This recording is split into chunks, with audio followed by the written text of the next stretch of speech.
Iran US conflict நடந்துக்கிட்டே இருக்கு. 1769 ஆரம்பிச்ச இந்த சண்டை வாய்ப்பேச்சில் நடந்துட்டு இருந்த சண்டை 2026 பிப்ரவரி மாதம் பாம் போட்டு தாக்குற அளவுக்கு பெருசாக வெடிச்சிருச்சு. ஸோ இப்படி நடந்துட்டு இருந்த கான்ஃப்ளிக்ட்ல உலக மக்கள் எல்லாருமே ஆயில் ப்ரைஸில், பெட்ரோலில், டீசலில், கோல்டு இந்த மாதிரி நிறையா எக்கனாமிக் ஜோனில் ரொம்ப அஃபெக்ட் ஆகிருந்திருக்கோம். ஸோ இந்த மாதிரி நடந்துட்டு இருந்த இந்த கான்ஃப்ளிக்ட்ஸ்க்கு ஒரே நைட்டில் முற்றுப்புள்ளி வைக்கிற மாதிரி டொனால்ட் ட்ரம்ப் என்ன சொல்லியிருந்தார் அப்படின்னா, இந்த நைட்டுக்குள்ளே நீங்கள் இந்த ஸ்ட்ரைட் ஆஃப் ஹார்மஸை நீங்கள் ஓப்பன் பண்ணலை அப்படின்னா ஈரானையே தரமட்டமாக்கிறோம். ஈரானை மட்டும் இல்லை, அதுக்கு சுற்றி உள்ள எல்லா சவுதி கண்ட்ரிஸ் எல்லாத்தையுமே தரமட்டமாக சரிச்சிருவேன்னு சொல்லி இருந்திருக்காரு. அவங்களுக்கு சவுதி கண்ட்ரிஸும் ஈரானும் அதுக்கு பெருசாக ரியாக்ட் பண்ணவே இல்லை.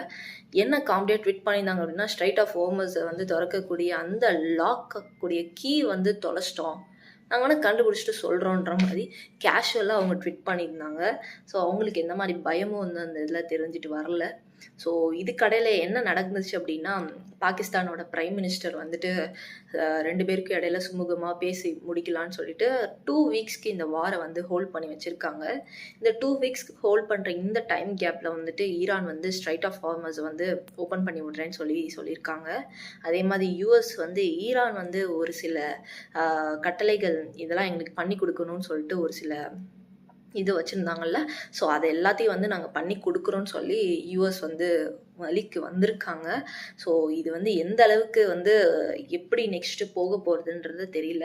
லெட்ஸ் இந்த 2 வாரத்துக்குள்ளே தெரிஞ்சிடும்.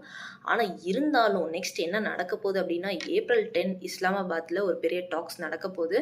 இது எதனால் அப்படின்னா, ஈரான் இந்த வார்னால் ரொம்ப டேமேஜ் ஆகிருக்காங்க, ரொம்ப நிறைய விஷயம் இழந்திருக்காங்க. ஸோ அவங்கள கருத்தில் கொண்டு இந்த வாரம் அடுத்து எப்படி கொண்டு போகலதான், எப்படி அமைதியாக போகலாமா, எந்த ஒரு வெப்பன்ஸும் யூஸ் பண்ணாமல் சுமூகமாக போகலாம் அப்படின்ற ஒரு டிஸ்கஷனில் ஈடுபட போகிறாங்க. ஸோ இதெல்லாம் ஒரு சைடு நடந்துட்டுருக்கு. இன்னொன்று ஒருத்தர் வேர்ல்டு வார் 3 ஸ்டார்ட் பண்ணியிருக்கேன் அப்படின்னு சொல்லிட்டு ஒருத்தர் புதுசாக வந்திருக்காரு. வேறு யாரும் இல்லை, நார்த் கொரியாவோடைய சுப்ரீம் லீடர் தான். அவர் தன்னைத்தானே நான் ரொம்ப டேஞ்சரஸ், என் சைடில் யாரும் வரக்கூடாது அப்படின்னு சொல்லியிருக்காரு. ஏன்னா ஆல்ரெடி வேர்ல்டே ரொம்ப பிஸியாக இருக்குது. ரஷ்யா உக்ரைன் போர், யூஎஸ் ஈரான் இஸ்ரேல் கடையில் போர், அதுக்கப்புறம் already fuel prices, crude oil prices எல்லாமே ஒரு இதில் போயிட்டுருக்கு. இந்த இடையில சவுத் கொரியா யூஎஸும் வார் வந்துச்சுன்னா அதை தடுக்கிறதுக்காண்டி உள்ள மிசைல் ப்ராக்டிஸ்லாம் பண்ணிகிட்டு இருக்காங்க.